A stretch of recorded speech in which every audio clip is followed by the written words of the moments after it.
Bienvenue à toutes et à tous. On vit une époque assez paradoxale. On est obsédé par ce qu'on met dans notre assiette. Bio, local, sans gluten, keto, on lit toutes les étiquettes. Mais on parle finalement très peu de la question la plus simple, est-ce qu'on mange trop ? Aujourd'hui, on plonge dans un enseignement ancien qui fait de cette question non pas un sujet de régime, mais le cœur d'une véritable philosophie de vie. Et pour ça, on va s'appuyer sur une source, une conférence du cheikh Hassan Boukhari. Il y analyse un hadith, donc une parole attribuée au prophète Mohammed, qui est tellement centrale qu'elle a été ajoutée à la fameuse collection des 40 hadiths de l'imam An-Nawawi. L'objectif, c'est de décortiquer ce principe de modération alimentaire, qui a l'air simple en apparence. On va voir comment la source le présente comme un outil pour la discipline, la clarté d'esprit et même le bien-être spirituel. Bref, comment un conseil vieux de plusieurs siècles peut encore nous parler aujourd'hui? Alors pour commencer, le hadith démarre avec une phrase qui est un vrai coup de poing. Jamais le fils d'Adam n'a rempli un récipient pire que son ventre. C'est hyper direct et, disons-le, assez accusateur pour une activité aussi simple que manger. Oui, c'est une entrée en matière qui est faite pour secouer, clairement. Et juste après ça, le texte donne 2 recommandations. C'est comme s'il y avait 2 niveaux de pratique, en quelque sorte. Le premier niveau, c'est l'idéal, l'absolu. C'est la suffisance. Le texte dit que quelques bouchées suffisent. Il utilise un mot très imagé, l'ukaimat, des toutes petites bouchées. Juste le nécessaire. Et le but, c'est yuqimna sulbahu, une expression qui veut dire tenir son dos droit. Ah, c'est très visuel ça. Très. En gros, tu manges juste assez pour avoir de l'énergie, pour fonctionner, calmer la faim. Et c'est tout. On s'arrête bien avant d'être rassasié. Donc l'objectif, ce n'est même pas d'être plein, c'est juste de ne plus avoir faim. C'est une nuance énorme en fait. Exactement. Et c'est un idéal tellement élevé que le texte propose tout de suite une concession, un deuxième niveau. Il dit, si vraiment on doit manger plus, alors il y a la fameuse règle des tiers. La règle des tiers, oui. C'est très simple. On imagine son estomac, divisé en 3. Un tiers pour la nourriture, un tiers pour la boisson, et le dernier tiers, on le laisse vide. Vide. Vide. Pour la respiration, nafas, dit le texte. C'est une limite pour être sûr de ne jamais être complètement plein. Attends, je voudrais qu'on s'arrête là-dessus une seconde. Parce que même la concession, le plan B, c'est de s'arrêter alors qu'il reste un tiers de l'estomac vide. Pour nous, aujourd'hui, ça paraît radical. Notre culture, c'est le repas où on se sent bien, repu, on a bien mangé. Les buffets à volonté, les menus entrée plat dessert. L'objectif, c'est souvent la satiété. Et là, la limite maximale, c'est un état de non-satiété. Ça montre à quel point notre normalité s'est déplacée. Dans la perspective de ce texte, notre normal est déjà un excès considérable. Cet espace vide, il n'est pas vu comme un manque. Au contraire, il est essentiel. Et ça m'amène à ma question suivante. Si quelques bouchées suffisent, pourquoi est-ce que le simple fait d'être plein est décrit avec des mots aussi durs, comme le pire récipient? Ce n'est pas juste une recommandation, c'est un véritable avertissement. Qu'est-ce qu'il y a de si terrible à être rassasié? C'est le cœur de l'analyse, en fait, dans la conférence. Le problème, il n'est pas juste digestif, c'est une réaction en chaîne qui affecte tout l'être. La source identifie un premier effet très concret. Un estomac plein mène à la paresse, le kassal, et à la léthargie, le khoumoul. Le corps devient lourd, l'esprit s'embrume. L'énergie qui aurait pu servir à autre chose, elle est complètement monopolisée par la digestion. C'est l'effet gros repas du dimanche midi qui tue toute productivité pour l'après-midi, mais érigé en principe de vie, quoi. On connaît tous cette sensation. Précisément. Sauf qu'ici, l'analyse va beaucoup plus loin. Ce n'est pas juste un coup de fatigue passager. Si ça devient une habitude, ça façonne un caractère. La personne devient plus encline à la facilité, au sommeil excessif, à l'inactivité. Et d'un point de vue spirituel, chaque heure passée comme ça, c'est une heure où on ne progresse pas. Mais il y a une deuxième étape, encore plus profonde. Laquelle? L'analyse de la source soutient que la satiété, en nourrissant trop le corps, elle attise les désirs charnels, les shahawat. D'accord. Elle établit un lien direct entre le trop-plein de l'estomac et le trop-plein des passions. Plus le corps est comblé, plus il en demande. Ah oui? Et ça ouvre la porte aux tentations. Le parallèle est fait avec le jeûne. Si le jeûne affaiblit ses désirs, la satiété, elle, c'est le carburant qui les enflamme. C'est vu comme un état qui nous rend plus vulnérables. C'est un lien de cause à effet qui est très fort. Est-ce que la source explique ce mécanisme? Parce qu'on pourrait se dire que les désirs, c'est un peu plus complexe qu'une histoire d'estomac plein. L'explication n'est pas chimique, on va dire. Elle est plutôt systémique. L'idée, c'est que quand le corps est dans un état de confort maximal, l'âme ou la volonté s'endort un peu. Je vois. La maîtrise de soi s'affaiblit, l'esprit est moins alerte, moins capable de résister aux impulsions. Le ventre plein crée une sorte de brouillard, un brouillard mental et spirituel qui favorise le laisser-aller. C'est moins A cause B de manière mécanique que A crée les conditions parfaites pour que B se développe. D'accord. C'est plus clair. Et pour appuyer cette idée, la conférence insiste beaucoup sur l'exemple personnel du prophète Mohammed. Sa propre vie, elle reflétait cet idéal. Totalement.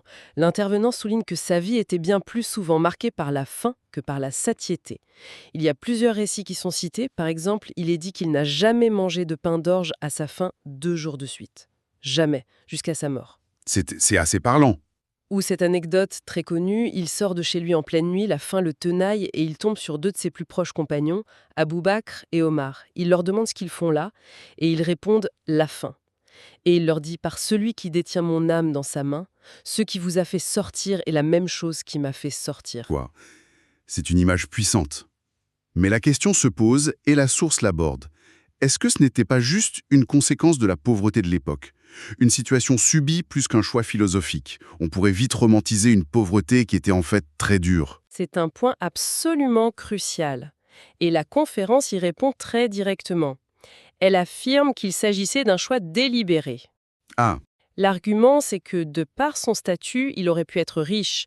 Des butins de guerre passaient entre ses mains, il les redistribuait immédiatement. Il ne gardait jamais rien. Il aurait pu prier pour la richesse et l'obtenir. Il a préféré ce que le texte appelle une vie de cafaf. la suffisance. C'est ça, avoir juste assez pour les besoins fondamentaux, jamais le superflu. Et comment la source explique alors que certains de ses compagnons, comme Uthman, étaient immensement riches? La richesse, c'est mal vu. Pas du tout. Et c'est là que la nuance est importante. L'exemple d'Othman est utilisé justement pour montrer ça. Sa richesse n'était pas le problème. Il l'a utilisée pour financer des armées, aider les pauvres. Sa fortune est présentée comme un chemin vers le paradis. D'accord. Le commentaire fait une distinction très claire entre posséder la richesse et en être possédé.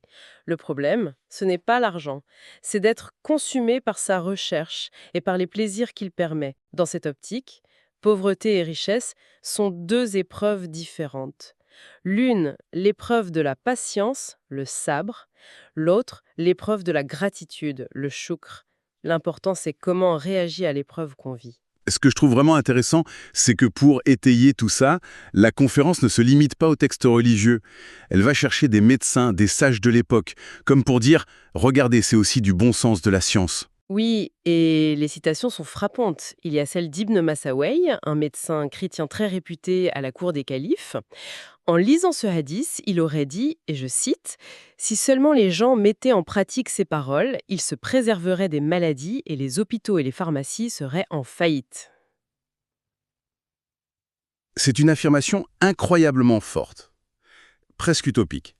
Est-ce que la source le présente comme une hyperbole pour marquer les esprits ou... C'est présenté comme une vérité fondamentale, même si la formulation est une hyperbole bien sûr. L'idée de fond, c'est que ce principe, c'est la clé de la médecine préventive. On retrouve ça chez un autre médecin, Al-Harith ibn Khalada, qu'on appelait le médecin des Arabes. On lui attribue cette formule, la diète est la tête de tout remède, et la gloutonnerie, al-bitna, est la tête de toute maladie. En clair, la plupart de nos maux physiques commenceraient dans notre assiette. Il y a même cette anecdote assez directe, disons, celle de l'homme qui rote. Exactement. Un homme rote, tajaja, en présence du prophète. Signe évident qu'il a trop mangé. Et la réaction, ce n'est pas juste une remarque sur les bonnes manières, c'est un avertissement spirituel. Il y aurait dit « Épargne-nous tes rotes », car ceux qui sont le plus rassasiés dans ce monde seront ceux qui auront le plus faim au jour de la résurrection. Waouh. Un lien direct est fait entre l'excès ici-bas et le manque dans l'au-delà. Un acte aussi trivial qu'un rot est soudain chargé d'une signification immense. Donc, rôter à table, ce n'était pas juste mal poli, c'était un signal d'alarme spirituelle carrément. C'est une autre dimension. Et ça a même influencé la perception du corps. Absolument. L'intervenant cite un sage qui disait « À une époque, un homme était blâmé pour son embonpoint, comme il l'était pour un péché qu'il aurait commis. C'est dur. C'est très dur vu d'aujourd'hui.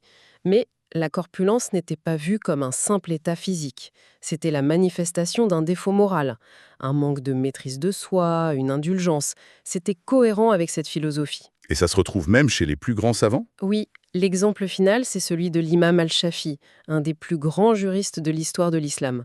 On lui prête cette parole qui est une synthèse parfaite de tout ce qu'on vient de dire. « Je n'ai pas mangé à ma faim depuis 16 ans. » Et il donne les raisons. Car la satiété alourdit le corps, enlève l'intelligence, attire le sommeil et affaiblit pour l'adoration. Il coche toutes les cases. Toutes, l'impact physique, intellectuel et spirituel. Pour lui, la clarté d'esprit exigeait un estomac léger. D'accord. Si on essaye de rassembler tout ça, ce qui émerge de cette source, c'est un renversement complet de notre rapport à la nourriture. Ce n'est plus juste un carburant ou un plaisir. C'est le terrain d'entraînement quotidien de notre volonté, de notre discipline.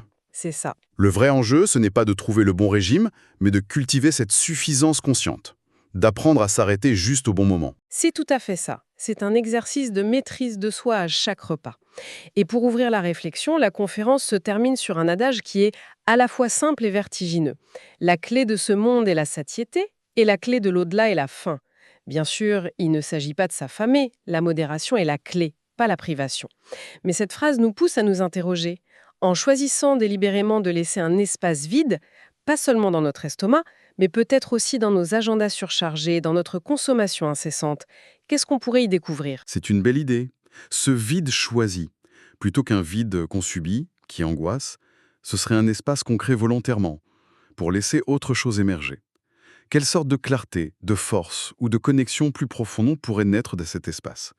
C'est peut-être la question que cet enseignement ancien, à travers cette conférence, nous pose très directement aujourd'hui. Et ça laisse songer.